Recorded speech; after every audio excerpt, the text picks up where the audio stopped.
What's up guys? May buntag day sa tanan no. Na-data karon sa Pililla, Rizal. Kay naatay flight drone nga himuon karon. So mo na naga-set up na akong kauban nga si Brad sa drone. Then mo ni ang base sa drone. Nasa ikuan base kay RTK Python 4 ang klase nga drone among gamiton karon. So mo na si Dangs naga-set na siya sa base sa atong drone. And hey, what's up boss?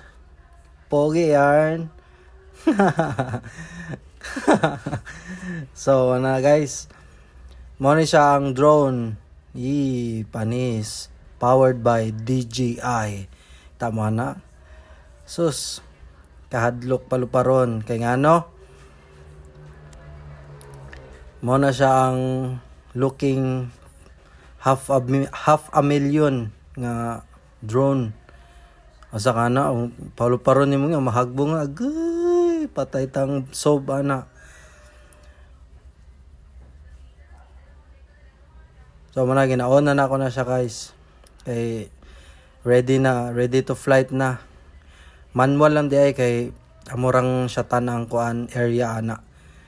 So by the way guys, kung naamoy pasukat diya, we are around in Luzon, Visayas, Mindanao. Just message me or our page at Facebook, Dapitan Surveying and Land Consultancy.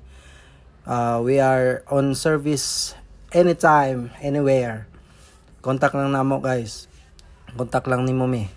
No? Mana siya, nilupad na guys, kay set naman siya. Mana siya, i-surveillance na dahil sa area. Mana na siya. O gina-solve ng kuan ang area kung asa dapit. Kay gisugo lang man me. So, mora to guys, no? Mana siya. Mora tong kuan. Pero contact ra mo if na may pasukat diya. We are around Luzon, Visayas, Mindanao. And once again, our company is Dapitan Surveying Land Consultancy. Muna siya guys, tapos na mong flight. Katso na ni Boss Brian ang kuan. So muna to siya, matapos nagpalupad. Ayan, sakay ta sakyan na, manguli na ta. Okay, bye!